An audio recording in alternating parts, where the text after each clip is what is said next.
కృష్ణా జిల్లా గన్నవరం విమానాశ్రయానికి ముగ్గురు ఆర్మీ జవాన్ల మృతదేహాలు చేరుకున్నాయి. లడాఖ్లో నది దాటుతూ యుద్ధ ట్యాంక్ కొట్టుకుపోయిన ఘటనలో ఆర్మీ జవాన్లు ప్రాణాలు కోల్పోయారు. కృష్ణా జిల్లా చేవెండ్రకు చెందిన సాదరబోయిన నాగరాజు, బాపట్ల జిల్లాకు చెందిన సుభాష్ ఖాన్, ప్రకాశం జిల్లాకి చెందిన ఎంఆర్కే రెడ్డి పార్థివ దేహాలకు ఎయిర్పోర్ట్ టెర్మినల్ వద్ద ఆర్మీ లాంఛనాలతో అధికారులు నివాళులర్పించారు. గన్నవరం విమానాశ్రయం నుంచి ప్రత్యేక ఆర్మీ వాహనాల్లో పార్థివ దేహాలను స్వస్థలాలకు తరలించారు. One of the training activities, their mortal remains out of one JSU 4 other ranks, one JSU 2 other ranks belongs to Andhra Pradesh. Their mortal remains flown by a special aircraft to Vijayawada today. Here in Vijayawada airport, we have paid them respect as per the tradition of the armed forces. Now their mortal remains have been sent to their native places where they will be cremated with state.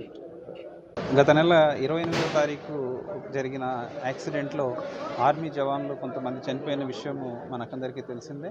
అందులో ముగ్గురు జవాన్లు మన ఆంధ్రప్రదేశ్కి చెందిన జవాన్లు చనిపోవడం జరిగింది. వాళ్ళ మృతదేహాలను ఈరోజు విజయవాడ ఎయిర్పోర్టుకు తీసుకురావడం జరిగింది.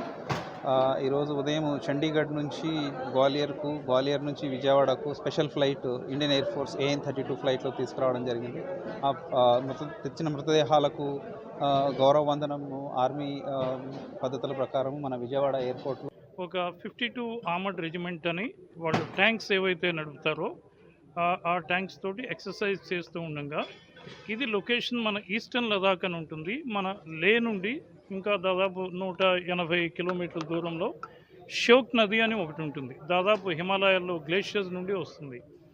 ఆ నది క్రాసింగు అక్కడ మనం ఎక్సర్సైజ్ చేస్తున్నప్పుడు అకస్మాత్తుగా ఒక 5-10 మినిట్స్లో గ్లేషియర్స్ సడన్గా మెల్ట్ అవ్వడం మూలంగా కింద పడడం మూలంగాను ప్రవాహం ఎక్కువైంది. దాంట్లో ఒక ట్యాంక్ మునిగిందనమాట. అప్పుడు మునగడంలో మన వాళ్లకు లోపల వాటర్ వెళ్ళిపోయి బయటికి రాలేక 5 వీరగతి ప్రాప్తి చెందారు.